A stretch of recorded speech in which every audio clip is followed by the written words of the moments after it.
Hey everyone, welcome to another episode of Confessions of a Founder. I'm your host, Alysha M. Campbell, and super excited to be here again to record another episode of my journey from to building a six-figure business from scratch off the side of my desk and all the ups and downs and twists and turns that come with doing so. This episode, we are going to dive deep into finding the right people. And it's funny because when it comes to building a team, when it comes to scaling your business, finding the right people is everything.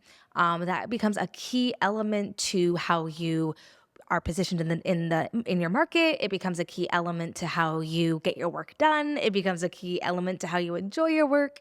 Finding the right people to do the things in your business that one, you don't have the time to do, or B, don't have the skill set to do is so important. Like that could actually make or break the progress you have within a year of finding the right people and trying out different, people profiles and experiences and skill sets. So really excited to dive deep and talk to you about finding the right people on your team. So for myself, when it came to CultureShift HR, in the beginning, I was all over the place when it came to finding the right people.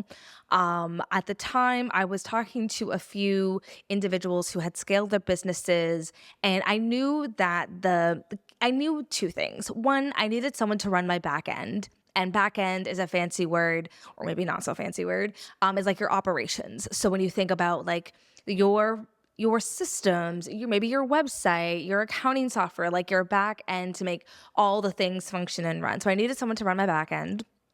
And two is I needed someone to like be my right hand, kind of like be my assistant or be like my admin to kind of just help with some of the low lift administrative tasks. And so when I sought out to first hire support, I really didn't know. I knew like a high level idea of what I wanted, but I didn't really know who to find or where to find these people. So as with a lot of us, when we start off hiring, it comes to referrals. So who do you know?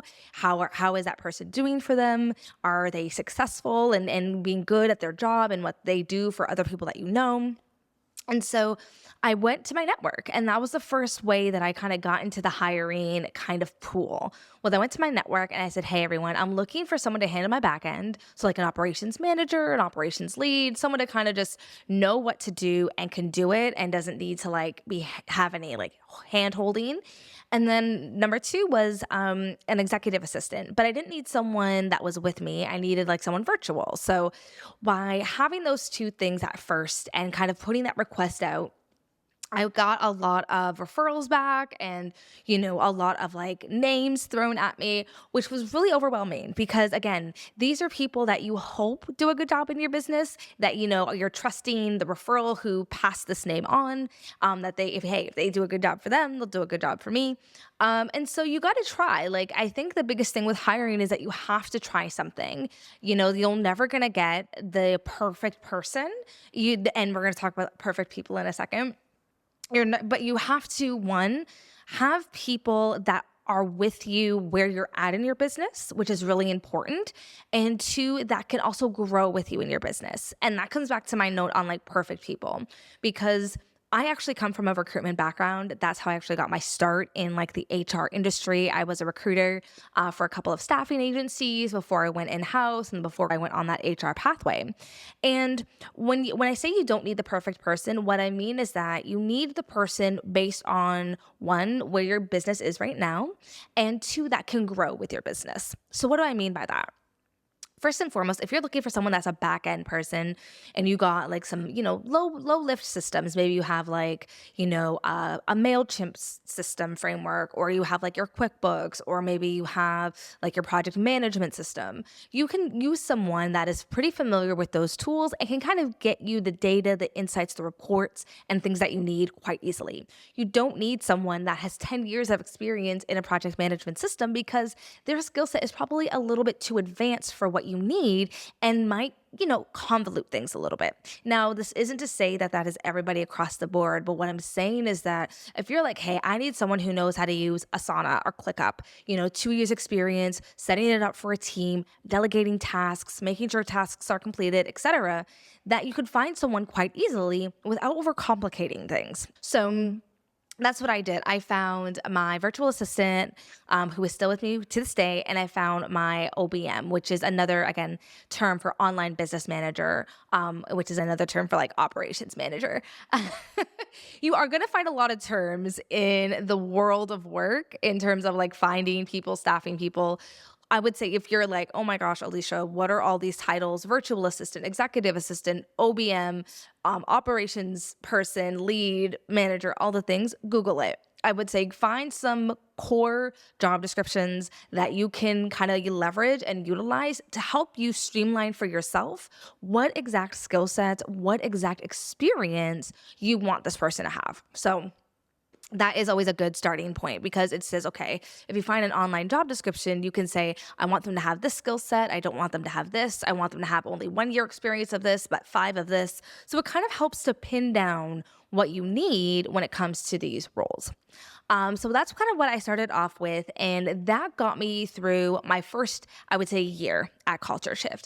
And my OBM, or my online business manager, operations person, she was a jack of all trades. So she would run all of my back end in a pretty good way, that allowed things to kind of just run in a very smooth rhythm. And I kind of didn't have to think about it, didn't have to like be too immersed in that because systems is not my strong suit. Of course, I know how to use them, but in terms of setting them up, making them optimize, putting forms on websites to link to a CRM, like that is a whole other skill set that I did not want to spend time putting into when I wanted to get out and to start selling. Then with my virtual assistant, she was like my assistant plus did a lot of social media management, or actually not a lot, not a little, like all my social media management. And so she had some marketing experience. And with the marketing experience, she was able to really help to get a flow up and going with my Facebook, my Instagram, my Twitter, all these different things, and really help to get my presence out there more in a more consistent way, which is, as y'all probably know, important when it comes to social media. So that's kind of what I had for the first year at CultureShift. And I realized, and I also hired like a marketing consultant to help with strategy and business development when it came to CultureShift. I figured out by the end of the year that where we were going, I needed more of a specialist. So I noticed that, and it's so interesting how you watch things and then you don't realize how relevant they are until they're relevant for the time that you're in. So I saw this reel one time where the lady who was on the video was sharing how to get to 7 figures, you have to move from generalists to specialists. And that always stuck with me. And I knew that as we grew, as we continued to get more clients, get more revenue, all those things, we would need specialists and not just generalists that can do all the things. And so I realized that in my first year, after my first year going full-time into my business, I started to need specialists. Maybe not a full 10 plus year experience specialist, but someone who had more specialty than the staff that I had. So I kept my incredible, virtual assistant, which is now my marketing lead at CultureShift. Shout out to Bella. And I went on to hire my COO. I really needed to hire a COO. And what's really funny is that when it comes to my way of hiring, I know very traditional ways of hiring. You post a posting, you collect resumes, you review the resumes, you set up job descriptions. You set up interviews. But then I realized that there was something more to this. So with the way that I actually hire, which is very interesting, is that I actually manifest the people that I need in my life. And you might be thinking, Alysha, what do you mean you manifest people? How does this work? What does this look like?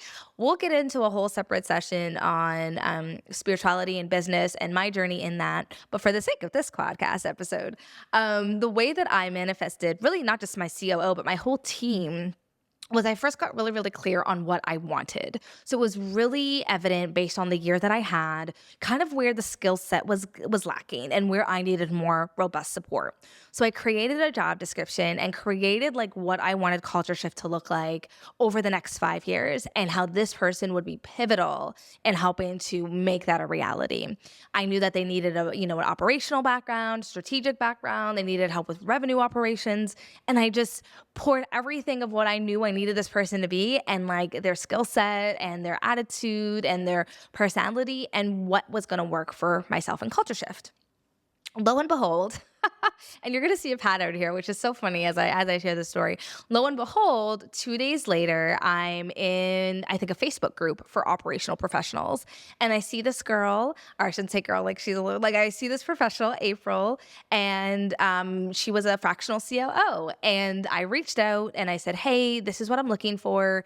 Would love to set up a call. We had a call. I think it was probably a Wednesday. So I had wrote my job description on the Monday. Did my research on the Tuesday, reached out to April on the Wednesday. We had a call, her and I think by the Friday she was hired. Like that's how fast it happened because literally, and I kid you not, the exact job description of what I had put on the paper, that what I had put together, it was all within April's skill set and everything just aligned so beautifully. And it was just such divine timing. So it just kind of happened that way. In addition to where, when we hired Ariana, our HR advisor, very similar, put the job description together. And this was, even when I think about how my hiring has changed and the way that I do hire, it's like, I put that job description together. I actually posted for this one because I didn't have a pool of people to pull from. And I saw her resume and I'm like, this is it. Like, this is her. Of course, I talked to some other folks, but there was just my intuition telling me this is who you need to hire. And very same thing. Met Ariana, fabulous HR advisor, and I think I made the offer the following week. So these things begin to happen where you have to really listen into your intuition. You really have to listen into what your gut is telling you. And I know you might be saying, oh my gosh, Alysha, gut, like you're not supposed to hire with your gut. Like that's where bias is. And yes, that is where bias is. But if you understand that your gut is trained to not to have bias, then it's something that you can actually begin to trust. So when it came to hiring my folks, not only was the timing of what I needed right, but it was the people that were coming into my life. Another amazing example of that is our partnership and strategic lead, Alexa. This one just blew my mind. And it was so funny because it was December and I had no intention of hiring going into 2024. Hiring like end of 2023 going into 2024. I was like, we'll save all of our hiring for the next year and see how everything pans out. Alexa had emailed me not only once, but like 4 times on all my email accounts and ones that I didn't even know that were out there. And she just had such an incredible energy that I literally felt through her email. I was super swamped. I picked a random date on the calendar, a random time. I said, let's meet, let's chat. Because when she reached out, it was like she had heard about me. She's like, I love the brand. I love what you're doing. I want to be a part of the team, or can I support you? Like anything at all, I want to be on the Alysha team. And at the time I didn't have a need. Like when I saw the email, I was like, okay, I'll have a coffee chat with her. And, fast forward, we talk and it was literally perfect to the T of a partnership lead that I needed for the business that I had outlined 2 days before. And I was like, oh my gosh, like I'm putting all these incredible things into the universe of what I need and who I need. And then they just come and intersect in my life at just the most beautiful times. And now she's a part of the team. So I say that when it comes to hiring, yes, of course, have your basics of like a job description, know what you want, know the type of skill set, all those things, but learn to trust yourself, learn to lean into who is talking to you, what they need, how can they support you? Are they a good, culture add to yourself, to the company, to the rest of the team, to the things that you need to get done? So it can be a very daunting task, but when you take away I'm supposed to do it like this, and you actually just lean into how you connect and talk to people and just have a conversation, it actually becomes really, really easy. And when it comes to the interviews themselves, I do follow, pretty standard interview questions, but I add a little twist because again, I can ask you questions and everyone's, answered these questions a million times, name a success, name a challenge, what's your biggest, success or skill set or whatever. And it's like, those things are important, yes, but I'm like, where's the person in those answers? So usually I just start off by saying, tell me about you. Tell me about your story. What do you want to do? What scares you? Like, what excites you about this opportunity? What do you want to learn from this? Where do you want to grow from this? And really just have an honest and open hearted conversation. Which in an interview can be hard to do because this person is trying to like put on their best and, look good for you and, get their best opportunity. But it's important that they feel comfortable being in front of you and being themselves because that's who's going to show up every day. So I'm always like in an interview, don't worry about if you mess up. You're not getting graded on this. This is not something that we're probably even going to remember 5 years from now. I just want to have a conversation. Whether or not this works out, something's going to come of this and I want to help you and you can help me and all those kind of great things. So I really just try to get to know the person, get to know what they like, don't like, all of those things, because all that matters in what they do for the job and how they come to life as part of the team. In addition to that, I also have been doing human design. So for those of you who may not be familiar with human design, it's very similar, or I would say it's in the vanity of like a Myers-Briggs test or a Strength Finders test, but it really actually talks about the makeup of the person. I'm probably not doing it justice in how to describe it, so I encourage you to look it up. But human design really helps to outline how this person's energy and who they are and how they come to life happens. So for myself, I am a person that needs to do things that light me up, that excite me, and my intuition is a gut intuition, an emotional intuition. I have to feel something in order to say yes to it. But others might have different, ways of having their own intuition and how their energy shows up and how they like to work. And so I've been getting my team to fill out human design, outlines because that helps us to know how we can work together. If you're a person that's like, I like to be alone, I like to be heads down and then present everything all at once, human design can help you outline that. Or if you're like, I need to talk about everything and get really nitty gritty with someone and then go and work, it helps you outline that too. And then you could see how people in your team work together. So I started to utilize this as a great tool because it helps me to understand how I need to show up for my team and how my team is going to show up for me. So that has been definitely a learning curve because we do talk, usually in the world of work about Myers-Briggs, Strength Finders, and things like that.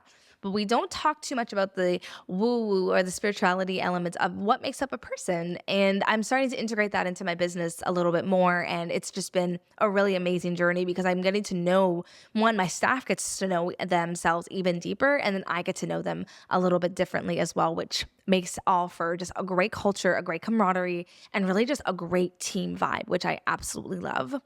And I think when it comes to hiring and the team, it takes time. It takes time to find your people. And it's also, you have to recognize when it's time to unfortunately let somebody go, which happens. And, in the world of work, we see letting somebody go as very negative and, a bad thing. And I'm not saying that it isn't. I never want someone to just be let go from a job or fired from a position. But you have to recognize though, when your company is growing, especially when you're a startup like myself and there's only so many resources, there's only so much work and you have to have people that are flexible, that are nimble, being able to recognize when someone's skill set is not growing with your company or is being stagnant and your company's growing and they're not leaning into their role, that's a sign. And as a CEO, as a founder, as someone who's running an organization, recognizing that is super duper important because you can really have powerful conversations when you begin to recognize those signs. For myself, when I notice mistakes starting to happen, and I don't mean regular mistakes happen all the time. What I mean is when a mistake happens more than 3 times, there's been follow-up, there's been coaching, there's been support, and things aren't kind of getting better. This is really important to recognize because one, your person might be overwhelmed, which happens all the time. They might be getting overwhelmed. They might just have, they have other stuff on their plate. That's totally fine. That life happens. Two, they're doing a skill that is a little bit above their capacity, that's a little bit above what they're capable of. And three, they may have lost the love for the job. Regardless of whatever three reasons it is that things are now happening in the way that they're happening, it warrants a conversation. Sitting down with that person to say, hey, I've noticed this has been taking place over the past couple of weeks. I just want to check in. Is everything okay? How can I support you? Do you need more training, coaching, whatever it is that you need?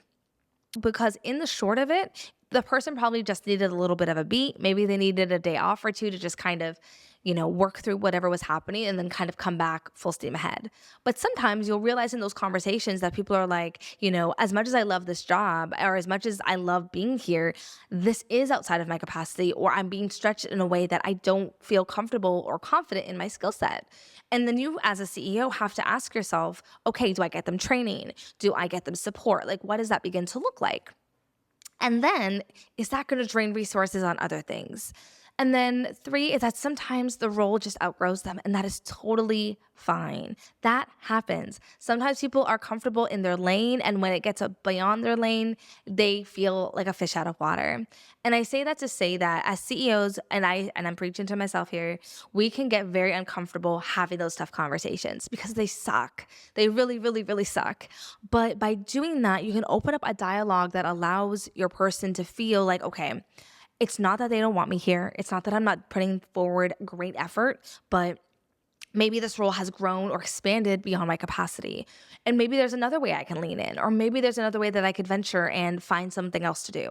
It starts that conversation that allows a person to make a decision.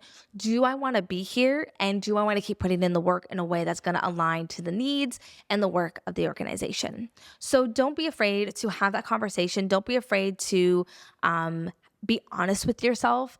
I know with, this, I'm currently working with my second, my COO, April, but she wasn't my first, operations person.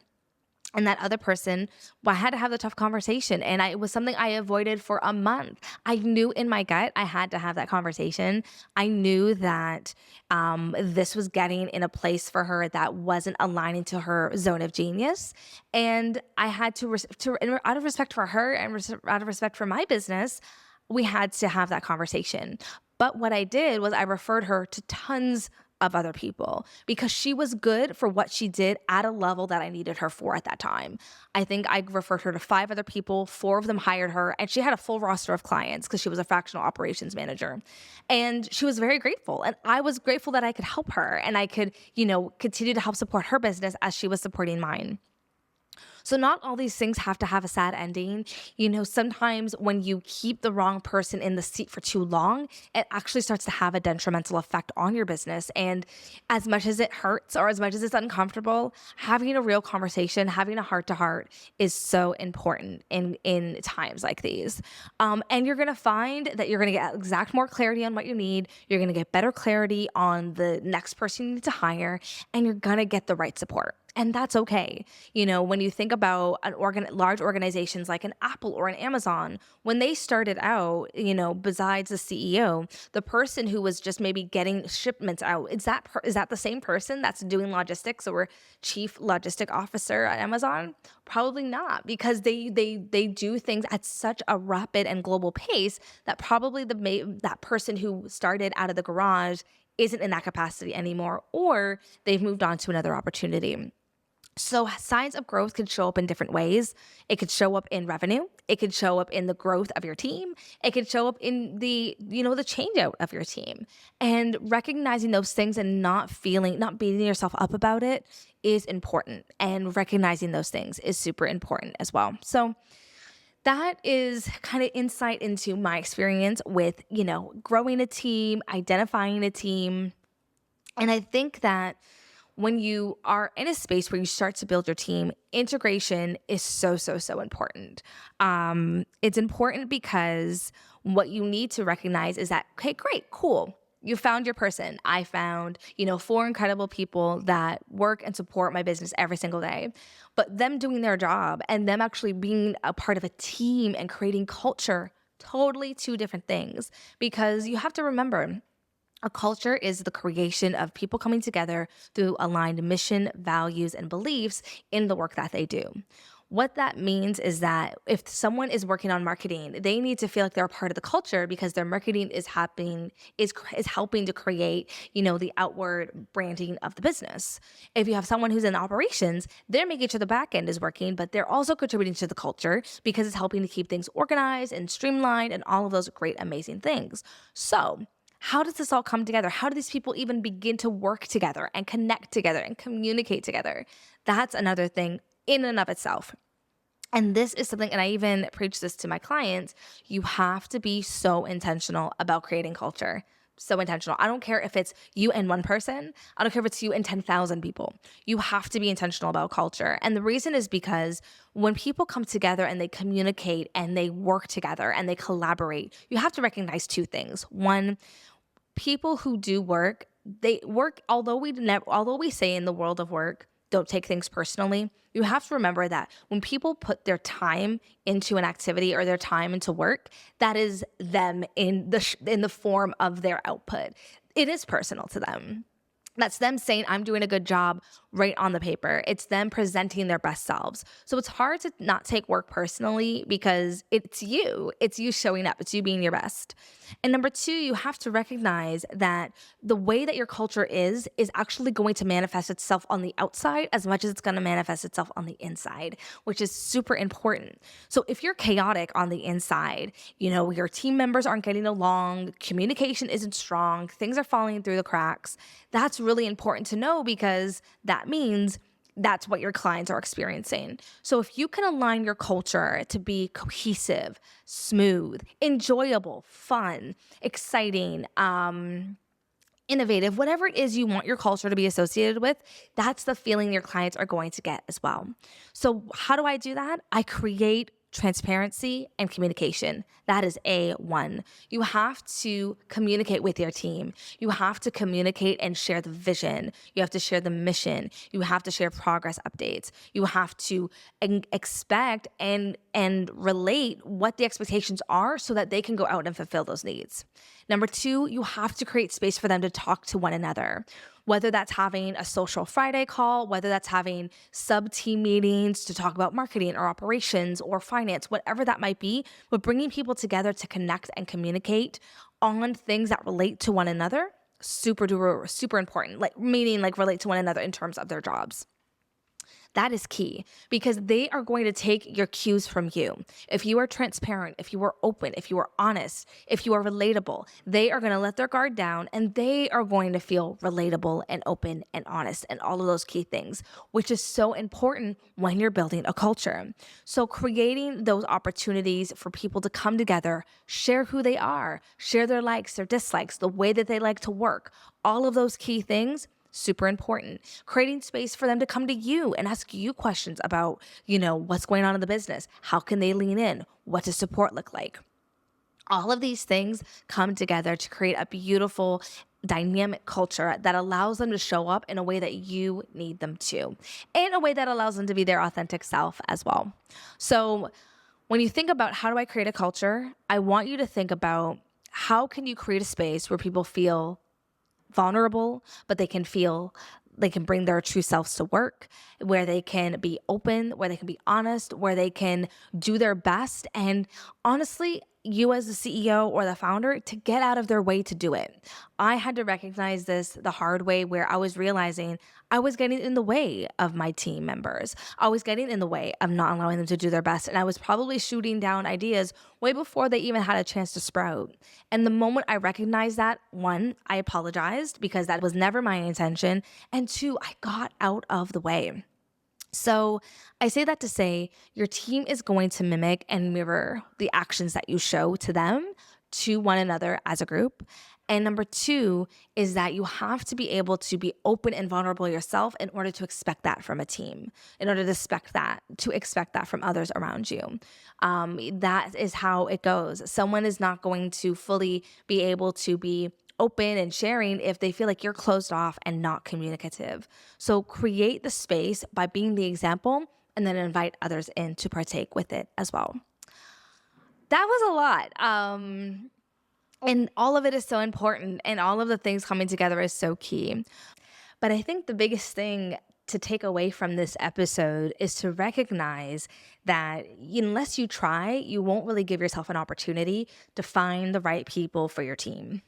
I think from there, understanding that to find the profile that fits where your company is, where your need is right now, and not to overhire in hopes this person's going to do miracles, but being really honest with yourself to focus on the skill set you need now versus what you need a year from now. And also someone that can grow with you and be flexible with you and really help to support your team and the growth in all amazing ways. And then I would say 3 is don't shy away from those tough conversations. Your team is going to grow. Your business is going to grow. And as that happens, you're going to have new needs. You're going to have new responsibilities. And finding that there's people on your team that may not be able to grow with you, it's good to know that sooner rather than later. And having those conversations helps to uncover that in a way that allows there to be respect on both ends of the party. So I hope this insight and I hope these tools or tips, I should say rather, helped you and gave you some insight on how we've grown at CultureShift. Remember, I started off just me, myself, and I, and now we have a team of 5, which is rocking and rolling, and we're firing on all cylinders, which is amazing. So it took time, it took practice, it took me having to ask myself really hard questions, but in the end, it was worth it because I've now created a framework that allows me to hire people that really align with my business, that really align with me, and really align with the path that we're going forward on. So it's all gravy. With that, we are going to end this episode here. Thank you so much for listening and, sharing, as always, a part of this journey. Please like, comment, share, subscribe, all of those things on our platforms to hear the latest drop on our next episode, where we're going to be talking a little bit more about me and my journey in all of this as well. So thanks so much for tuning in, and we'll see y'all soon.